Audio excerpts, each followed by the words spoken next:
જય શ્રી કૃષ્ણ દોસ્તો, સ્વાગત છે તમારું અમારી યુટ્યુબ ચેનલ અનુજ ફૂડ ક્યુઝિનમાં। આજે આપણે બનાવીશું ખૂબ જ ઓછા તેલમાં બને એવું અને ઝડપથી બની જાય તેવો નાસ્તો। આ નાસ્તો તમે છોકરાઓને લંચ બોક્સમાં અને બ્રેકફાસ્ટમાં પણ આપી શકો છો। આને આપણે મિની ઇડલી કે કોઈન એવું નામ આપી શકીએ। તો ચાલો રેસીપી શરૂ કરીએ।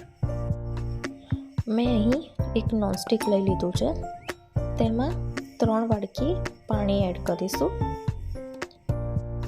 હવે ત્યારબાદ હું તેમાં 1 ચમચી ઘી એડ કરું છું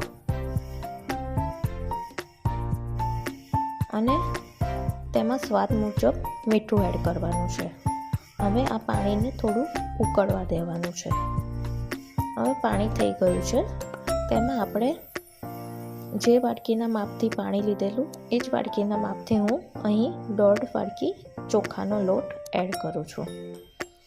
ચોખાના લોટને સરસ રીતે હલાવી લેવાનો છે, ગાંઠા ના પડે તેવી રીતે।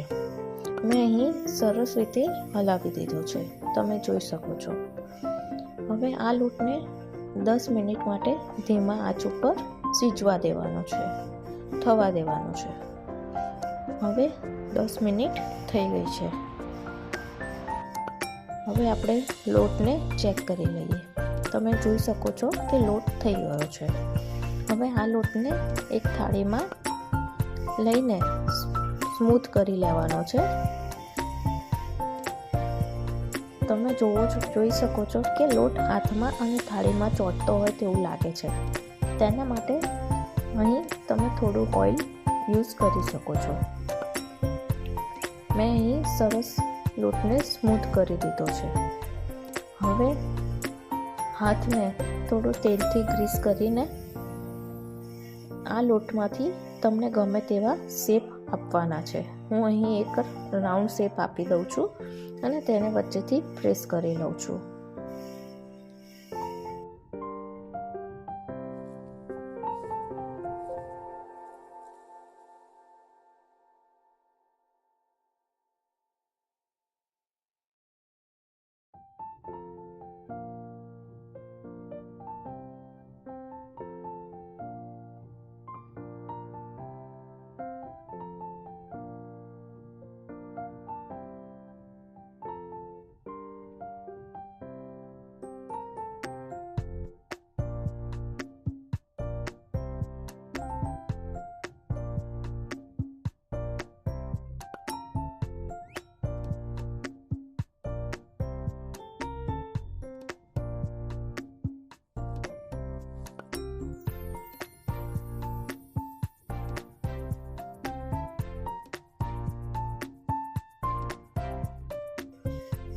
મેં અહીં બધા જ કોઈન બનાવી દીધા છે।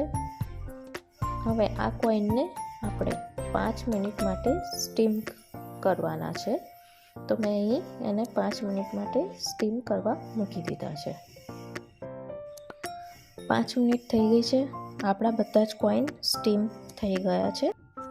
તૈયાર થયેલા કોઈનનો ટેસ્ટ વધારવા માટે હું અહીં તેલનો વઘાર કરું છું। તેના માટે આપણે 1 ચમચી તેલ લેવાનું છે, તેમાં જરૂર મુજબ રાઈ એડ કરીશું। રાઈ થઈ જાય ત્યારબાદ તેમાં 1 ચમચી તલ એડ કરીશું અને મીઠો લીમડો અને 1 લીલું મરચું એડ કરીશું। હવે આ બધા મસાલાને સરસ રીતે કરી લેવાના છે।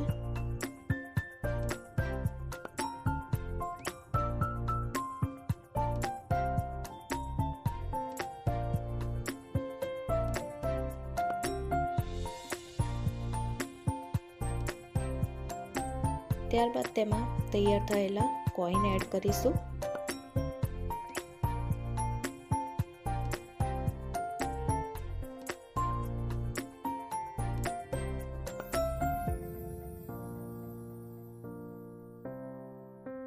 અને એમાં ઉપરથી હું રેડ ચીલી ફ્લેક્સ અને લીલા ધાણાનો ગાર્નિશિંગ માટે યુઝ કરું છું। તો તૈયાર છે સરસ મજાના એવા મિની ઇડલી અને કોઈન। તમે તેને સોસ સાથે કે ચટણી સાથે એન્જોય કરી શકો છો। જો તમને મારી રેસીપી ગમતી હોય તો મારી ચેનલને લાઈક કરજો, શેર કરજો અને સબસ્ક્રાઈબ કરજો. જય શ્રી કૃષ્ણ દોસ્તો.